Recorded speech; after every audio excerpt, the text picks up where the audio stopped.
Oh, he's off the mark, he's away. That's a beautiful straight drive from Tendulkar.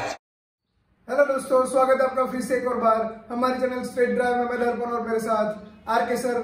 34 test का पहला दिन और end of the day Australia 274 India की ओर से debut किया T Natarajan और वॉशिंगटन सुंदर ने। दोनों का डेब्यू का शानदार रहा क्योंकि वॉशिंगटन सुंदर को भी डेब्यू विकेट स्टीव स्मिथ की मिली और टी नटराजन भी आज अच्छी लाइन में नजर आ रहे थे। लेकिन कहीं ना कहीं आज के दिन इंडियन टीम की ओर से एक्सपीरियंस बॉलिंग की कुछ कमी नजर आई। वो तो इसलिए कमी नजर आई कि जैसा कल आपने कहा था कि टीम जैसे हॉस्पिटल का एक रूम बन गई है जी।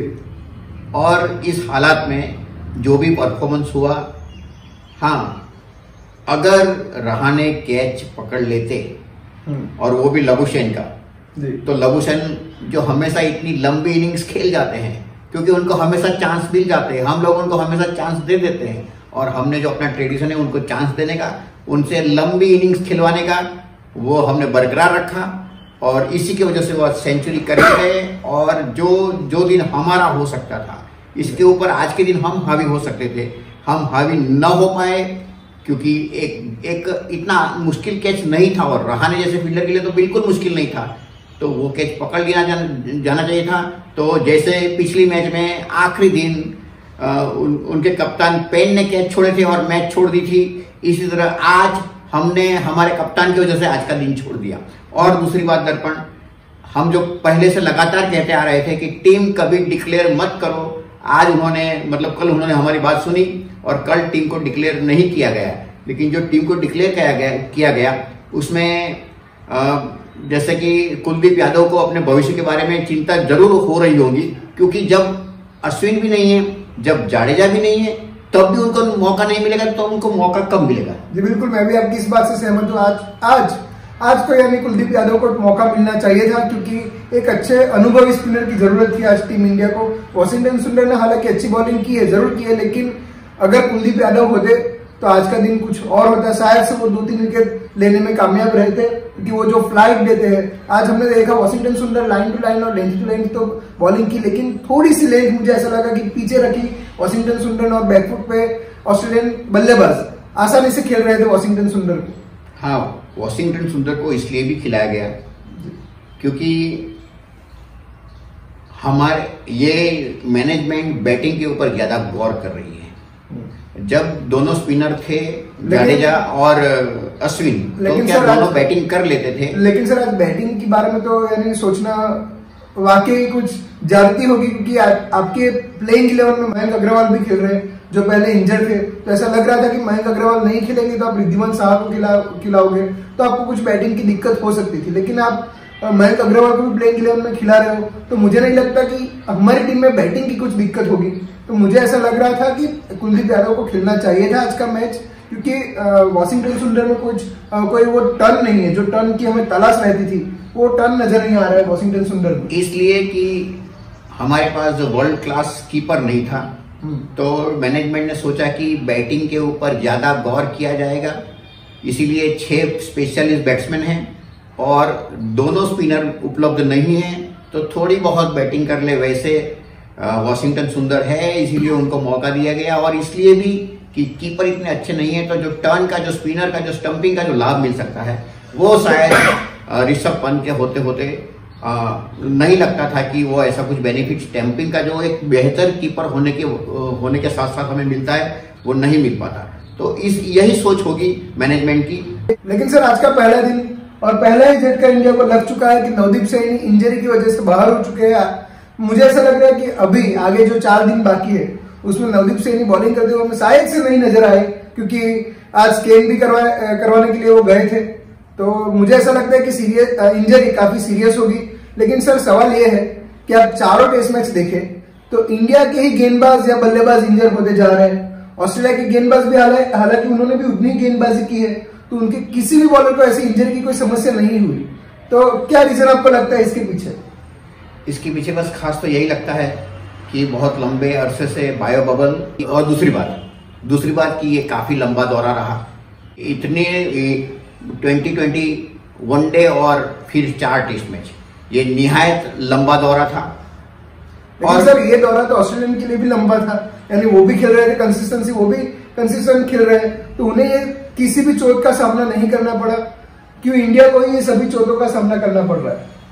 अब वर्कलोड मैनेजमेंट जो करती है टीम, वर्कलोड मैनेजमेंट वो शायद ठीक तरीके से हो नहीं पाया, या बहुत एक के बाद एक खिलाड़ी इंजर्ड होते गए। तो क्या है कि टेस्ट मैच के अलावा जो प्रैक्टिस के सेशन होते हैं उनके लिए भी उनको कम खिलाड़ी मिले, तो इसीलिए से प्रैक्टिस सेशन पे भी उनके ऊपर ज्यादा लोड आया और ज्यादातर हमारे खिलाड़ी प्रैक्टिस सेशन में इंजर्ड हुए हैं, आप देख सकते हैं दर्पण।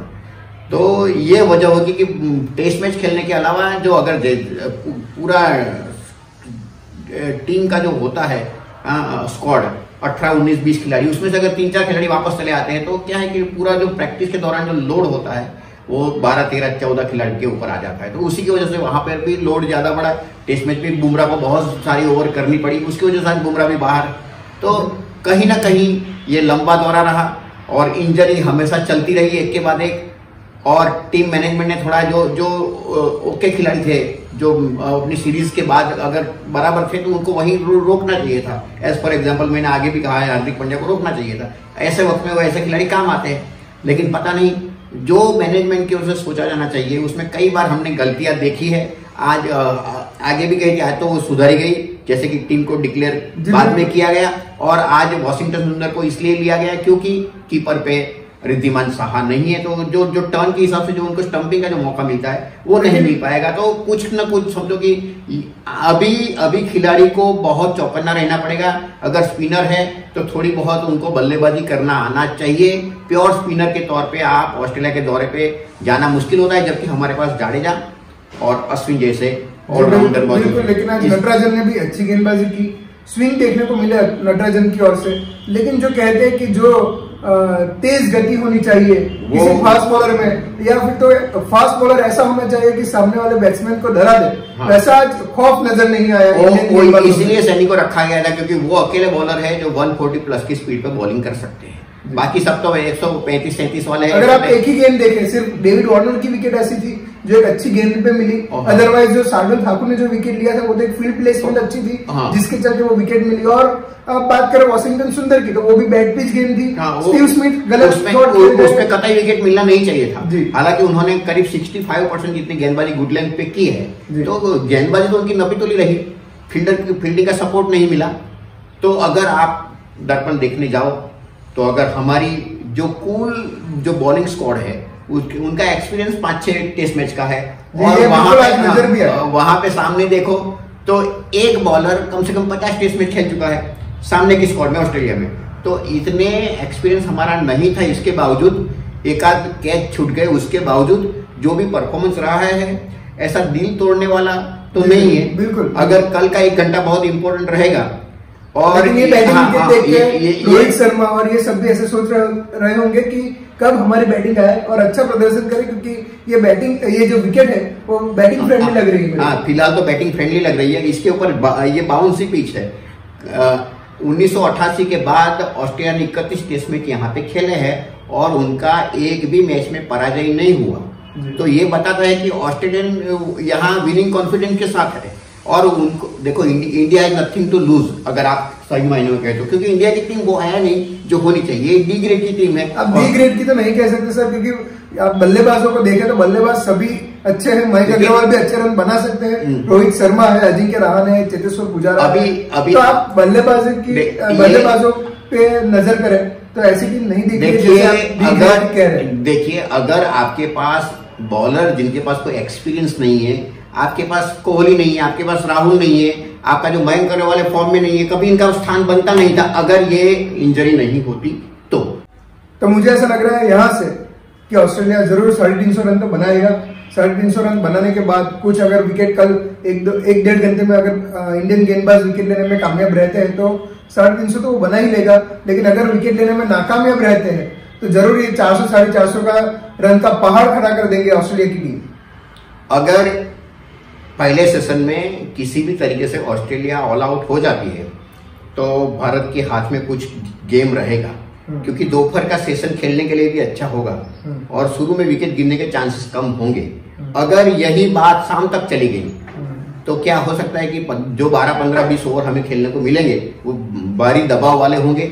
ऑस्ट्रेलियन बॉलर फेस होंगे, उनको फिर हवा का, पवन का सहायता मिलेगी, गेंद स्विंग होगी और उसी में हमारी 1-2 विकेट गिर सकती है। तो फिर कल का दिन और हम दबाव में आ सकते हैं। इसीलिए सबसे ज्यादा अहम होगा कल सुबह के पहले सेशन के अंदर हम ऑस्ट्रेलियन टीम को ऑल आउट करें। उसके बाद हम मैच के ऊपर कब्जा, मैच को कुछ हद तक हमारे काबू में कर सकते हैं। कल हम अगर बैटिंग करते हैं तो कैसी करेंगे वो भी ध्यान रखना होगा। मैं तो चाहूंगा कि जो इतने 6 स्पेशलिस्ट बैट्समैन है इस बार, क्योंकि टीम के ऊपर बहुत, बैटिंग के ऊपर बहुत गौर किया गया है, तो 6 बैट्समैन है, उसमें से कम एक बैट्समैन एक लंबी सदी लगाए और 2-3 बल्लेबाज अगर 50-50 का भी योगदान देंगे तो ऐसा नहीं होगा कि हम ये मैच से बहुत दूर निकल जाएंगे। हालांकि हालात तो ऐसे बन रहे हैं दर्पण कि जो तीसरी टेस्ट मैच में हुए थे, हमें कड़ा संघर्ष करना पड़ा था मैच को बचाने के लिए। कहीं एक बार फिर ऐसा न हो जाए कि 5वें दिन तक मैच चला जाए